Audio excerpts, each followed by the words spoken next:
You've probably heard of the problem acid reflux. It's certainly very common. But what about bile reflux? Now, bile is what your liver makes and your gallbladder stores. But can you have bile reflux? The answer is yes. Can you have both acid reflux and bile reflux? The answer is yes. Or you could just have bile reflux. So I want to review how this happens, what you can do about it, what the symptoms are, because they can be confused for one another, and you'll see why in just a few moments. But it's very important that you know if you have bile reflux, whether it's together with acid reflux or separate, because it can cause you a lot of damage. So what does it mean?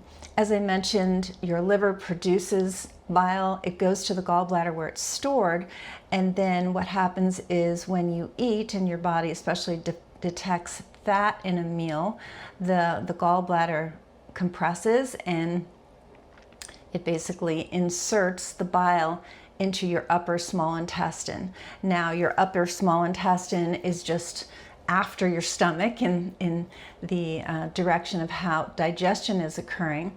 But what can occur is that bile can go through the connection between the stomach and the small intestine.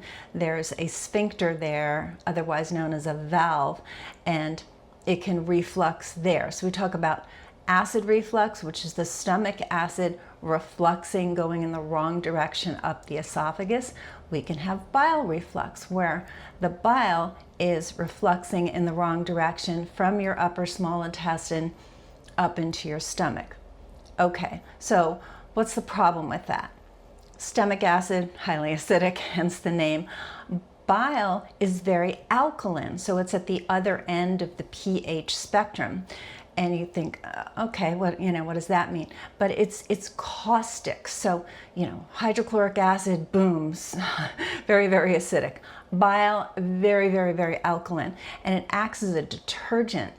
And when it gets in the stomach, or it can also get all the way up into the esophagus, it's actually destroying the mucus membrane, the protective mechanism that your stomach has, and basically your entire internal GI tract has this beautiful mucus membrane which protects it.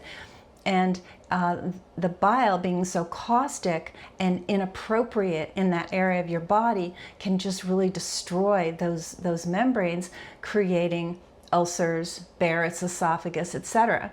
So you go, wait a second, but acid can cause ulcers, and Barrett's esophagus. Yeah, that's what's interesting about it, is these two fluids on the opposite sides of the pH spectrum, very acid, very alkaline, can create the same problem for the human host, right? So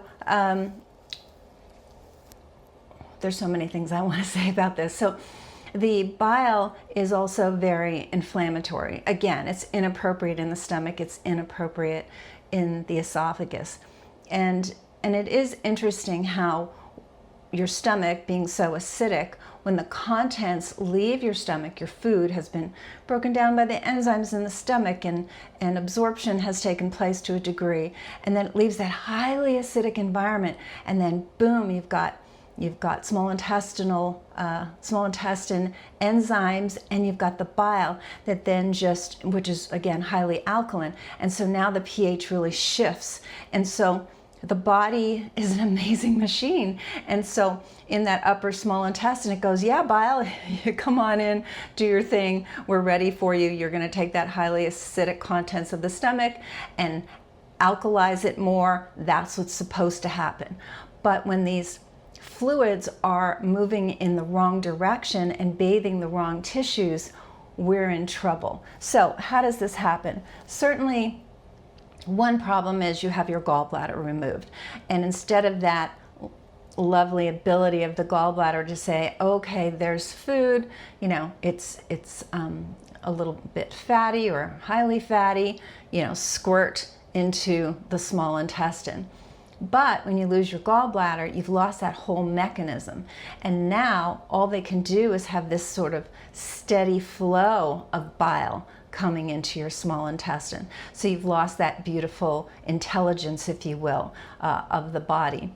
The other thing that can happen is the sphincter, that valve once again between the stomach and the upper small intestine, which these valves sense that, okay, the stomach is now ready to squirt its contents into the small intestine, and it feels some pressure against it, and it opens, and in comes that stomach contents into the small intestine. Now, just the way the sphincters in the esophagus that we talk about, you have an upper one and a lower one, those can get damaged certainly, but they can also get weakened, which is, you can do something about it at that state. If they're fully damaged, that's a different story.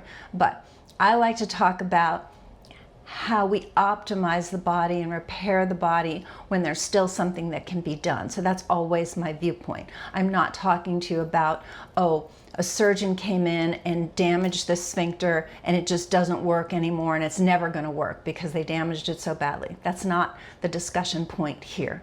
So we have this valve, it's called the pylorus sphincter, and so due to ulcers, and then also just an inflammatory state overall of your GI tract, and then your vagus nerve. So the vagus nerve is your longest cranial nerve, goes everywhere, goes into your chest, goes to your heart, esophagus, stomach, your entire abdomen, all your abdominal organs. So it's very important that that vagus nerve is functioning optimally for so many, laundry list length of reasons. But if the tone of the vagus nerve goes down, the tone of your sphincters go down, and they're kind of loose and floppy instead of nicely toned, just like a muscle tone. You want them nicely toned, and then they open when they're supposed to, they close when they're supposed to, and they do it with vigilance, okay?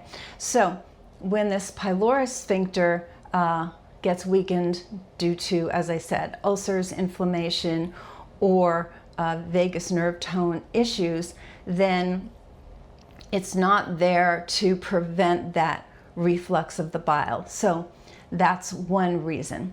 And the other reason you can have is something called gastroparesis. So you can think of like paralysis. It's not a complete paralysis, it's a slowing. Gastro refers to stomach. So here we have this more slowly emptying of the stomach. So instead of, the stomach has its rhythm. There's a lot of rhythms, swallowing has a rhythm. The stomach has a rhythm. The small intestine has a rhythm.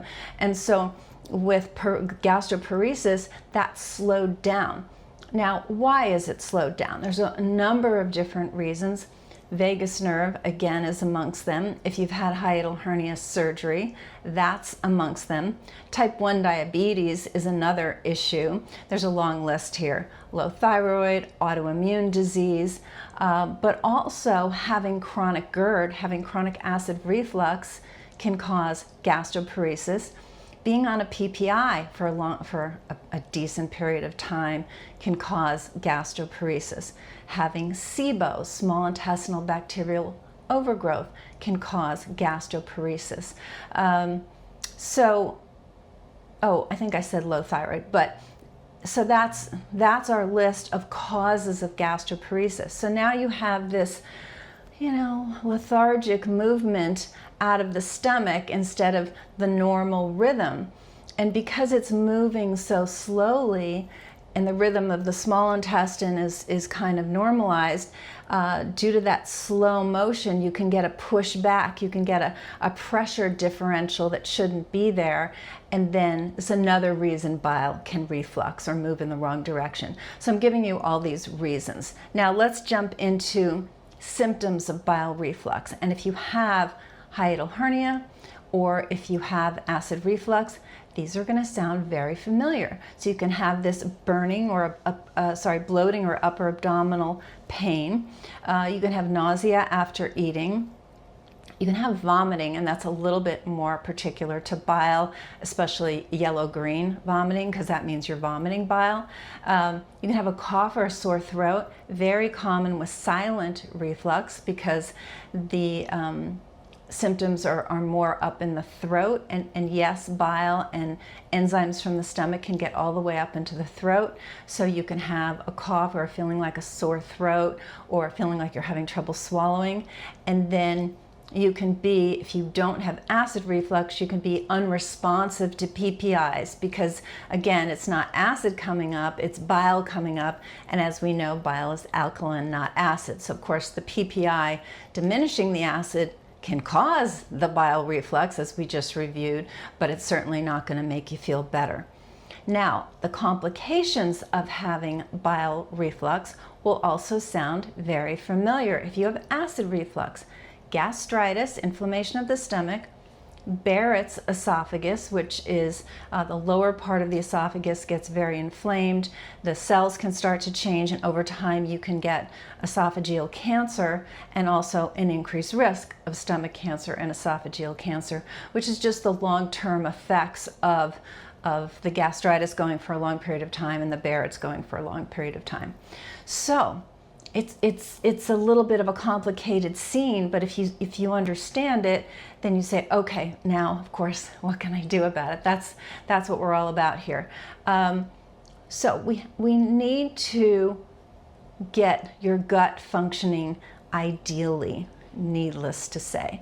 So if your stomach is contracting inappropriately and due to outside forces, we call it intra-abdominal pressure, that pressure on the stomach has got to be handled. Usually the pressure is coming from some source of inflammation in your gut. Well, what is that? I mean, maybe you have a fatty liver, and of course that's going to lead to a lot of pressure on your gallbladder, and you could end up losing your gallbladder, and again, that's another source. So look, we mentioned SIBO, small intestinal bacterial overgrowth. That is a side effect of being on PPIs, but it's also a side effect of just your gut's immune system not functioning the way that it should. Because I mentioned that bile was a detergent earlier. And so it's a detergent in that upper part of your small intestine, and it also helps to eradicate bad organisms, much in the way stomach acid helps to eradicate bad organisms. So the body has so many beautiful systems of backup and support to each other, right? When everything's functioning the way it should. So normalizing, optimizing gut function is very, very important. How do we do that? We do testing. We get to know you. We see diet and lifestyle, which leads me into my next point, is optimizing diet and lifestyle. And there are a lot of common truths, if you will, for what is an optimal diet. And then people have their nuances, you know. You can say nuts are good, and then someone has an almond allergy. You know, just ran into a patient. It's like, okay, fine. So almonds are not good for you. That's nuanced, but the overview of an omnivorous, real food diet that doesn't have over-processed food, and you're not buying food that 6 months later looks exactly the same because there's so many chemicals in it. You know, you're buying real food, you know, that spoils. You know, we shouldn't have to say that real food should spoil, but it's true that a lot of the calories that Americans are consuming, both children, sadly, as well as adults, are from these highly processed, over-processed, chemical-laden foods. That you should put food in quotes because it's not really food. So obviously, optimizing diet and lifestyle is going to go a long way to optimizing gut function. We talked about the vagus nerve a few times, and there's an interesting interplay between the vagus nerve and the gut, because of course mostly where the vagus nerve goes is to the gut. So it only makes sense that the vagus being irritated is going to affect the gut, but the gut being irritated is going to affect the vagus. So you can't just do one or the other. A lot of times, you know, those of you who listen to this channel saying, okay, I got to do the vagus, and that may be a great idea for you, but then we have to balance the two so that they're both rising up together and balancing together. That's very, very important. And last but not least, looking at hormonal imbalance, so including, because I mentioned depression and anxiety at least I hope I did, being a cause for the gastroparesis.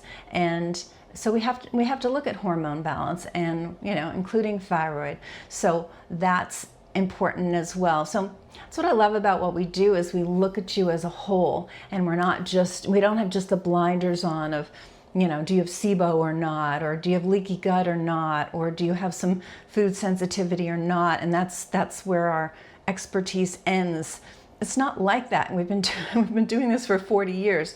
We have a very broad scope, so we're not wedded, we're not hobby horsing any particular part of the body. This is your beautiful body, and we just want to optimize it from where it is to where we need it to be, so you enjoy this wonderful function. So I hope you enjoyed this information. I know it was a lot, and certainly I enjoy all your questions when you send them in to me. So I love hearing from you. By the way, if you enjoy the content on this channel, please consider subscribing. We have a lot of viewers, but not a high percentage of subscribers yet. So we really want to raise that up, because that allows more people to see this content, learn from it, improve their health, because that's what we're all about. So, give it a thumbs up also if you like it. Share it with others that you know might be suffering from this, because this is definitely a missed diagnosis quite a bit, and it can mean the difference between health and feeling terrible, which we don't want for you. So again, I appreciate you, and we'll talk soon.